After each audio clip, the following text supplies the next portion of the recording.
going to hand straight over to you. This is fabulous, folks. So hang on for this one. Don't miss it, because we're going to learn a lot right now.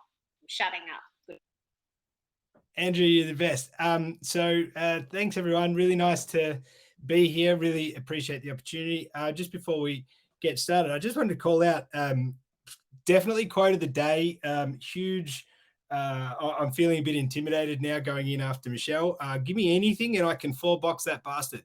I absolutely love that line, and I don't think I've got anything in my presentation that has any chance of beating it. But that was I really love that, friend. So thanks, Michelle. Can someone tell me if they can see my screen? I'm notorious for breaking tech. Anything in the chat just to know I'm in the right place? Yeah, thank you. Thank you, Britt. Okay, awesome. Cool. So welcome. Thanks for joining. What I'm going to ask you to do up front is I'm going to ask you to just grab out your phone and go to menti.com. It's a little website that we use to answer questions, because I can't see the chat. I'm using a slightly different platform. And I promise to make the questions really just one-click answers. If you can go to menti.com and just use this code 5402-4609, pop it in, and I'll know you're there because there's a little like button at the bottom. If you give me a little like, it's going to pop up on my screen and I know that you're there. If you don't do it, you're just going to feel super left out, and that'll be sad. I don't want anyone to miss out on just all the fun. Cool. Hi, everyone. Lovely. Okay, cool. All right. So, we said this a little earlier in the year. Typically, you're meant to start presentations with like either a joke or a stat or a big claim. But we have sort of habitually started to going with the most redundant statement we can possibly find to describe the last 12 months, because we think it's funny. So this is it. It's that people are using more video since the pandemic. Whoa, mind-blowing stuff, right? This is the good stuff you can expect to see here. Of course they are. People are working from home, right? Zoom's share price is now like gross. Dogs barking in the background during meetings is a welcome conversation starter. It's now perfectly acceptable to take an entire meeting in active gear all day. In fact, if you haven't worked out, the video is by far the most effective communication medium in today's marketplace.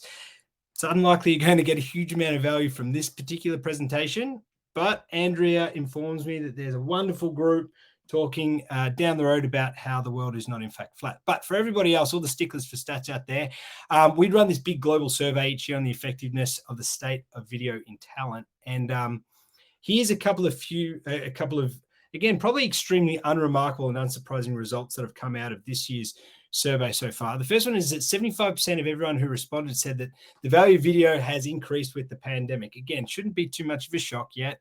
30% of your peers say that this last year is finally been the catalyst to launch that video strategy or focus the organization around using video in their process. Now they're actively using that, which is a really good thing. There have been 0 respondents in the report saying that there's an increase in newspaper and chill on a Saturday. So it turns out that video is a thing, and it turns out that it's probably going to continue to be a thing in the next little while. But let's just quickly address the virtual elephant in the room.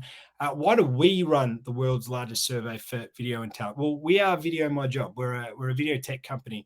For those of you who don't know us, we like to think of ourselves as kind of the video in tech company for people in talent all around the world. And essentially, our job is we make it easy to we make it easy to create, edit and publish employee-generated video content that humanizes your brand. It communicates and celebrates your EVP, and ideally, it attracts the best talent in a noisy marketplace. So today, what you're going to see is exactly how we've saved businesses in the talent industry about $190 million, if that's something that you'd like to tap into. In terms of video production over the last few years. But today we're going to cover 2 key things. We're going to cover the best strategies that have come out of this year's survey and how you can take them back to your business. And we're going to share this one big idea, one big swing for 2022. So that's today. But first, just quickly, let me introduce myself properly. So again, I'm the VP of Growth for Video My Job, as Andrew said. I'm relatively new to the role, but as a bunch of you probably recognize from my surname, EB is a little bit of a family business in my household. Actually, in the world of TA and employer brand, I'm usually better known as Keela's husband to be honest. And if you like 8 out of 10 people in pretty much any room that I find myself in this industry, there's even a very good chance that you follow her constant Instagramming of the lives of our baby twins and my toddler. So yeah, she casts a particularly long shadow over me, even right now while she's on maternity leave. So I'm going to try and do her proud today. So while she's off being Wonder Woman, I get to talk to you about the future of the state of video and talent and the role that it plays in EB, according to our research. So here's the problem that we're all facing into around the world right now. And internally, we call this problem the global talent show. And here's what it kind of looks like across the board. So the first contestant of the Global Talent Show is that globally we're finding that everyone's talking about ramping up hiring now that we're coming out of this mess, but they've also got a lot of open positions. They're taking a long time to fill. TA teams are reporting to us that, they're having to go back out to market 1, 2, 3 times for jobs that, roles that used to be highly sought after. And that's doubling, tripling the effort that's required to do the job. It's a very stressful situation for everyone to be in. So the next contestant in the talent show is that right now, there've actually never been more open positions on job boards around the world. And that is some scary stuff. And what it's done, amongst other things, it's dramatically shifted the power in favor of the talent. And most TA functions and most organizations, so they tell us, are just kind of not set up for this power shift. And the last contestant is that there are some teams, probably some teams even watching this presentation right now, where you've got roles to fill, probably some even hard to fill roles, but you're not blessed with being maybe the coolest or the sexiest employer brand sitting at the top of the hill. So pretty much unless you're dialing in from Google, Atlassian, Tesla, SpaceX, one of these guys, there's a real problem, and it's going to be really hard to stand out. And yet, the actual job hasn't changed, right? TA teams are still tasked with finding, attracting, engaging, and retaining, which is a kind of big deal right now, the very, very best talent in the market. And that's a bit tricky. So yeah, that's kind of what we're leaning into. So let's just take a very quick breath here. Please take out your Mentimeter. And I just want you to quickly vote for what you think is the most relevant act. You can go for ramping up hiring, balance of power, not the employer at top of the hill, or all the above, as it relates to. I'm not going to lie. If none of these resonate with you, this is going to be a very long presentation for you. But if some of these are true for you, yeah, all the above. Yeah, we get it. Yep. There you go. These are problems that we're facing into. We're facing into them across the board. Yeah, thank you. Keep voting. Please keep voting. All right. So the question is what are we going to do about this? Call it it's a shit show, right? What are we going to do about this situation? This global survey, what our global survey surfaced is that it turns out that video and your video strategies is likely to play a key role in surviving and even thriving in this current situation and really standing out. So today we're going to share the top strategies that we're seeing now. We're learning from our research, and hopefully things that you can immediately take back and have a real impact with. Cool. So what are the stats telling us so far? So the first key survey result that's emerged globally is that if you're not using video, you need to start using video. 68% of talent professionals are now using video as part of their strategy, and that was compared to 57% back in 2019.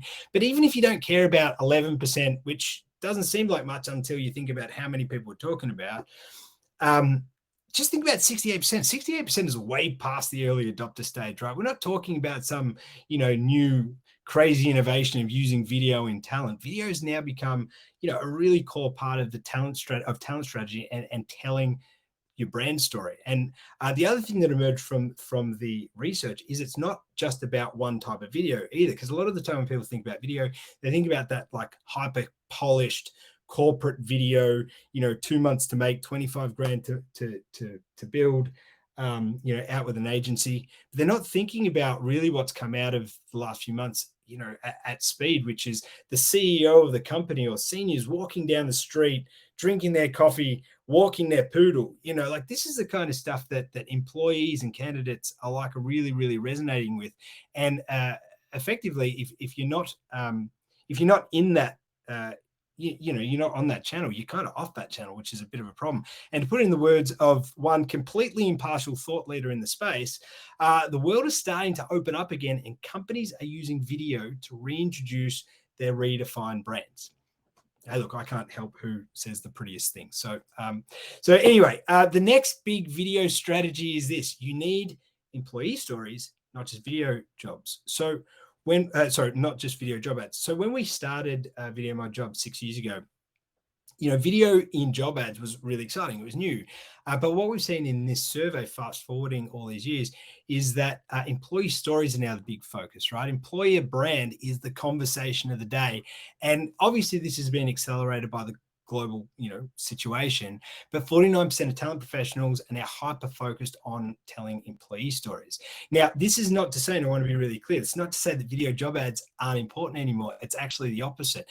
So video job ads are now table stakes, right? Just participation, you kind of need that, and getting, a 90-second video, literally a 90-second video into your process of posting a job is the norm. But while job ads are really good and very powerful and helping you get what you need, they're only really good until you found your perfect hire, right? And then that video is not so powerful anymore.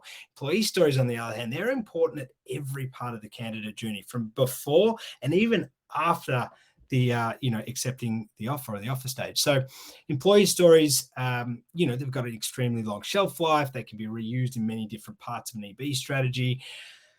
But the reality is candidates always have and always will trust the view of other employees over your kind of polished comms. So that's something to keep in mind, and it's come out of the survey. So the next one is, this shouldn't be a surprise either. Authenticity is kind of a big deal when it comes to any kind of comms today. The moment a consumer, be it a candidate or otherwise, the moment that they don't feel that anything that they're being hit with by whatever channel you're choosing, as long as in the moment they don't feel that authenticity, they're out, right? They're out. And so the problem with that is reading scripts is now, showing up against its limitation, because when people use scripts, it doesn't feel as awkward. So our clients are actually starting to embrace this question and answer format and capturing a response on the back of that and getting a better result. And we're doing this right now with a lot of our coaching to help people become better at video, particularly with some of the bigger projects that we're running in the background right now. But the question always comes up is, do scripts then play a role? And the answer is that they absolutely do. So what we're seeing that works most is this. So if you want to do a really great video, or more to the point, you want to elicit a great video, you want to train someone else to do a really great video, well, what you want to do is you want to help them, you want to have them write out a script. We use a bunch of very curated drag and drop templates to do this, but have them write out a script, drop their thoughts in an articulated way onto a page, and then, go through this, question answer format. And, you just watch the authenticity and the quality of really good responses come out. We're actually starting at our company to start, we're starting to build and compile a list of all the strongest employee story powerful questions that are eliciting the good responses. And we've been doing this over the last couple of months, and we find that really helps. By the way, if you want access to those questions or anything else that you see in today's presentation, please just reach out to us. We're a very, very open company. We love the exchange of information. So if you want those employee story questions that we're using or anything else, please just drop us a line. All right. So the next strategy is, this one's actually kind of funny, because this is like so crazy simple for us. So our survey shows that 45% of your peers are now using video in candidate comms for stages all the way through the recruitment process. And why this isn't 100% of people who use video, I don't know. But here's the thing. Candidate experience, if you didn't know, particularly in this environment, it's kind of everything. We know that, right? And it's not just the candidate experience of the top talent who ultimately become successful. It's also for the 99% of people who aren't successful because of what they're going to say about the experience to other potential candidates. And if you're not communicating often and well, the reality is your employer brand and your general brand, for that matter, is going to suffer. But the challenge is that staying on top of all these comms and all the candidates and everything, it can be really hard, particularly at scale. So the question is just, well, why not shoot a couple of static videos and send them out to everyone at the appropriate time, all of the, not just the top talent, which you've got to filter for, but everybody who's through the process. And, if you really want to step into the 21st century, you could even automate that stuff, right? Video is just such a super powerful way to do all the work once. And yeah, so look, the insight with this one was, don't forget your set and forget videos. 45% of the respondents to the survey really get it. There's truly no higher reward for effort type of video than these sort of static videos. So what we call set and forget. And so the last big insight was, what's clearly come out of the strategy is you need to make candidate engagement self-serve. So what does this mean? It means that if you want to win, particularly in the pre-application stage of the process, we need to be creating useful content for candidates. And this is about knowing what information a candidate's actually looking for at any given moment. And once you know that, you need to be able to serve it to them without them needing to make a call. That means they need to be able to access answers to the questions that they've unconsciously got when they come to your website, when they come to your careers page, or wherever else, without having to engage with the recruitment manager. And we're seeing that because, job ads, we're getting reports of job ads just getting less and less and less engagement. But the different sources are suggesting that traffic isn't changing in terms of going to the websites. And when we talk about career sites, and I know that there are some other people who've got some horses in this race speaking at this event, but when we think about career sites, one of the things that strike us as just so crazy is how often we see career sites so focused on recruitment marketing, so the objective of the company, rather than being focused on candidate value. And that plays out, right? The information that the candidate's trying to gather, by the time they get to your website, it's often scattered across different channels. It could be on your YouTube channel with your videos, or other socials, or different knowledge hubs, or whatever. We're really seeing that content must be on demand. Candidates expect content to be, the answer to their question, to be on demand, accessible 24/7. And there needs to be enough of that content in a consumable format that candidates feel they're getting what they were there to look for. So our state of video survey also suggested that, businesses who are using video to shortcut this little problem, they're saying that the threshold is around about 50 videos, which is interesting to note. So 50 short videos, so between 40 and 90 seconds, and that's all you're talking about, over time and distance, is enough to create that really meaningful impact. So when a candidate comes to a site, they feel like there's enough of a library of information they can get what they want. So 50 is kind of that 50 videos over your year or two of content production is all it takes to really shift that that experience for the candidate, which is, we found really interesting. So that's them. There are the insights that we found from this year's survey and what we're seeing in the state of video in talent globally. So at this point, what we want to do is we want to bring all this together for you, and synthesize it into something that you could really think about, and something that you can, if we take a step back and really think about a big idea that we can take into 2022. So that's what we're going to talk about now. It's what we're kind of focused on right now as a business. So we talk to a lot of organizations, and we talk to a lot of businesses about what EB and what culture really means in this new marketplace we're all living in. And the highlight that keeps coming up is that career sites really struggle to communicate culture. It's a fact. And it seems that this kind of headline problem can really be unpacked into three key categories that keep coming up. And the first of these key categories is that candidates have questions about culture. We were just talking about it.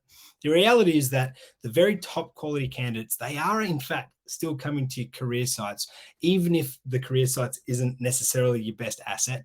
And they're looking for information. They're looking for the information about, they're looking for an indication of whether it's your organization that they can see themselves loving and thriving within. That's effectively what they're doing. We believe that it's that ecosystem that is the best possible place to be engaging with them in that moment of their research. So the main question that, it comes down to, well, what's the question that needs to be answered? Well, it turns out that the main question that the candidate comes to a career site to answer is, what is it actually going to be like to work at ABC company? And of course, if another employer's got the advantage of having a friend of that top talent working, they can just pick up the phone and ask their friend. But for everybody else, it's a real disadvantage. And so imagine this, because it happens every day where, while they're trying to get that information, and this is what's creating the problem, you've got you might be an organization with offices all over the place, different regions, different countries. And each one of those offices have their own culture and their own personalities. The question is the message that your centralized hiring managers are telling, is that message totally aligned? Is it consistent with the experience that the candidate's actually going to have when they connect? And the reality is, it turns out that's very, very hard to do, particularly when you're hiring at scale. And particularly when those hiring managers have never actually worked in those locations that they're hiring for. So that's the first massive problem that talks to, why communicating this stuff is pretty difficult when it's not a human delivering it. So the next big one is that keeping candidates' attention. Turns out that's a really tough thing to do as well. Companies have to rely on, noisy, otherwise distracting social platforms like LinkedIn to communicate with candidates, and catching and keeping that kind of attention is extremely hard to do. As we know, a post on LinkedIn, you post it today, you're going to run into some serious diminishing returns after 24 hours, if anything at all, which leaves us with two options, right? You either post a job knowing that in 24 hours it goes into the deep abyss, or you go the other way and you keep the job ad in front of people, you post it 20 times and you look really desperate. Not great options. And this is a real challenge that everyone is focusing on, or is experiencing, I should say, in this hyper opportunity rich, distraction rich reality that we're living in. All right. So that leads us to the last one, which is the diversity inclusion. Diversity inclusion is typically hidden on a career site or on a website. The actual commitment to diversity, equity, inclusion is hidden, even though basically every single career site claims that it's really important. Very few career sites are actually really able to demonstrate it. And this is despite completely disconnected from the actual high commitment that lots of companies have to DEI values and objectives, right? So you can have a great organization with a huge focus on it, but it's still hidden. And that's the next problem. And so even though this is really important to candidates and really important to companies, the connection is just not there. So these are the three kind of unpacked problems. And I just want to check in here again, Mentimeter time. Before we move on, get out your Mentimeter. Just tell us which one of these resonate. Again, you can answer more than once. We just want to know, is it candidates have got questions about culture and it's hard to answer them with the channels that you've got? Is it that keeping a candidate's attention is tough, given there's all the competition, the noise? And or is it diversity inclusion is hidden and it's hard to really lock into that and communicate it elegantly as well, right? Because let's be honest, there are bad ways of doing that too. You can answer more than once. You got it? Yep, there you go. So it sounds like we're kind of close to the mark. And so this is what we've been thinking about.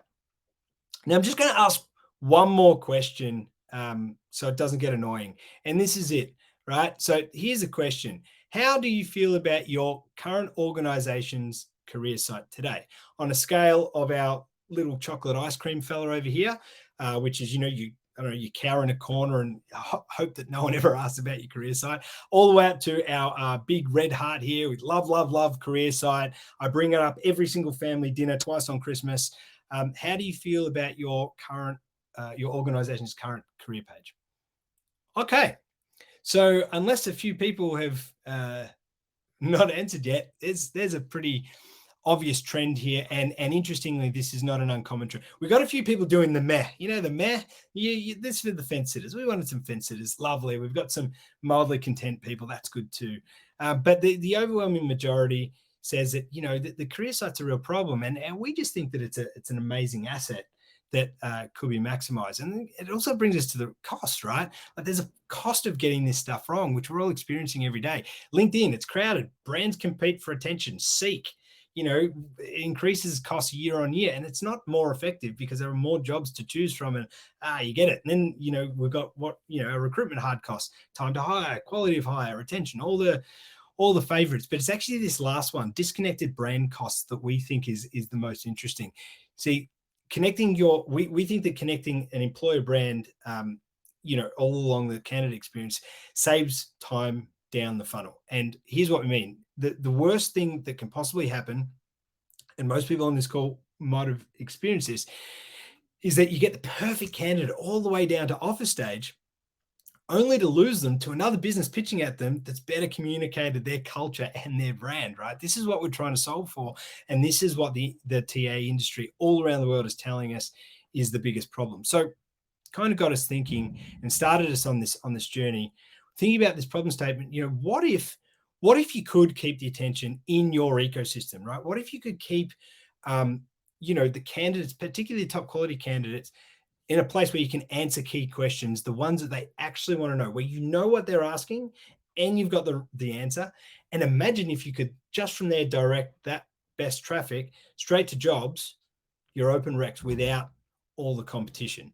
And also, what if you could do it without overhauling your entire employer brand or overhauling your website? What if you could do it, magic wand style, and everything kind of magically came together? And that was kind of what started our thinking. So we had an idea, and here was the inspiration of it. And we've actually taken the essence from another company, and we've made it sort of, we're thinking about how that looks, making it for the world.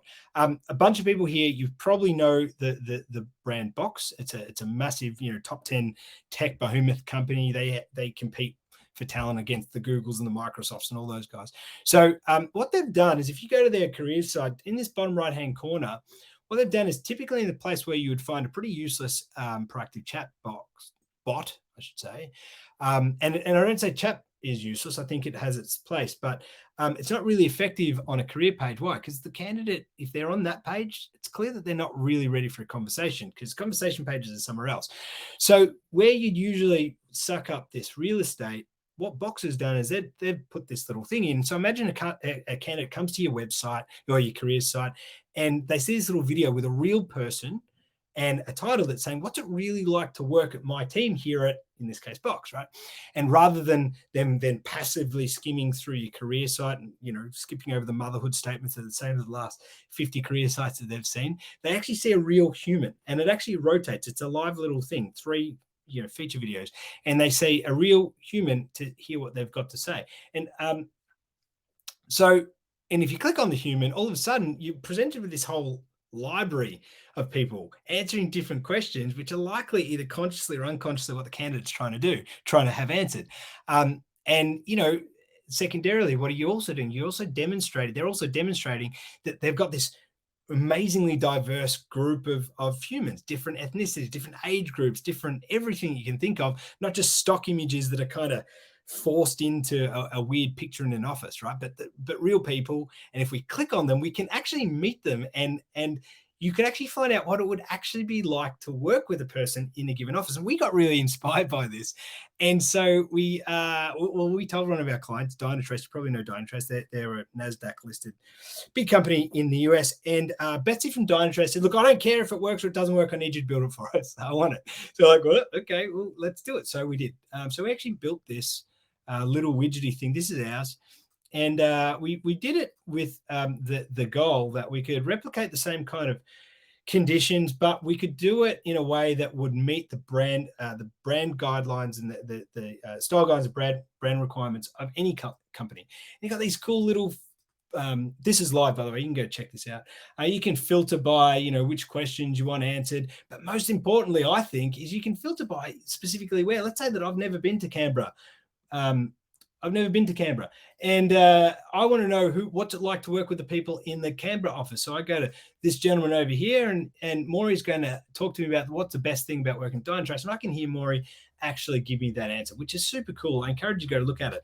But then we started thinking about, wow, what if we started using it for different job groups? Hard to feel right. And anyway, you can understand how we got a bit excited about that. And so the story goes. But really, what was most mind-blowing is after a couple of months of running it, it turns out that the results were also amazing from an ROI perspective, from a business case perspective. This is a stabilized number that Dynatrace are reporting at we've actually got the analytics. So we know that there's a 278% increase in engagement from an average of 28 seconds to 1 minute and 10 for the people engaging with this widget. And that's just some mind-blowing stuff. When you think about how hard we have to work for just one tiny little thing, we've got to do a million things. But imagine just having one small little change that could create such a big dramatic anyway, we thought this was exciting. We thought it was exciting enough, so that's what we've done. We've decided in the background. By the way, this isn't a pitch. You can't actually buy any of this stuff. This is just what we're doing in the background. We're doing it because we really think that speaking to this problem would be a really meaningful problem to solve. And so the idea is that something that we bring out to the masses, we could take it from this little invention someone's done, make it available, and make it tailored to each company's style guide and brand requirement, and really have a big impact at this critical stage of the candidate journey. So that's kind of what we're doing. We're actually in the process of running a pilot right now. So again, it's not something you could buy right now. It's not in our suite of products today, but we're really excited about what it could mean for the career for the career sites, and how to keep people focused on your ecosystem. So we're actually running a pilot program in collaboration with a bunch of talent professionals to prove out this innovation right now. And we've got some really, really great brands who are actually our customers who've decided to join our free pilot. And we couldn't be happier with it. So we're about halfway through that pilot right now, really open to sharing the results along the way with anyone, because it's just exciting. We're actually running another pilot for a few more companies. The next one, it's another free pilot, but the next one's actually going to be for people who are not our customers. So if any of that's interesting, or like this is kind of cool, just feel free to reach out anytime. But anyway, that's our hypothesis. This is our big idea. It's that businesses that can make their careers page the hero and keep candidates in your ecosystem are really going to win and win big in 2022. And the other half of that is that the companies that don't manage to do that and continue to compete on the noisier stages are really going to struggle to compete. That's what our thinking is. So anyway, that was just a little insight to what we're seeing as big trends and the big opportunities in 2022. I'd love to invite you to stay in touch with us. Last activity, I promise, please pull out your phone, scan this QR code, our little T-Rex guy over here. He'll show you how to join our little community. In the immediate term, you can get access, obviously, to the full State of Talent video report. We encourage you to do that if you want an edge, you want to know what's going on. If you'd like access to this deck or anything that I've spoken about, just same link, go ahead. I'm happy to send it out. But also, if you'd like any info on the next free pilot that we're running for the widget or anything like that. So that's that. So look, I just wanted to leave you with this little quote I saw the other day. I hope I don't butcher it. But when we think about all the things you can do in this space, right, it's often the little things that make the big difference. And even if you don't sort of necessarily change the world, if you can change someone's world, that's pretty amazing. And when you think about what that means, well, we think it's pretty amazing. So anyway, I'll leave you with that thought. Thank you very much, and enjoy the rest of the event. Thank you. Well, that's it. Thank you, Dave. Really interesting. And folks, I've taken a look at that career widget and running and working with Video Job with some of our community on a pilot. Some of you, I think I've reached out to, you haven't come back to me, so I do have to do a follow-up with you over the weekend. So folks, that's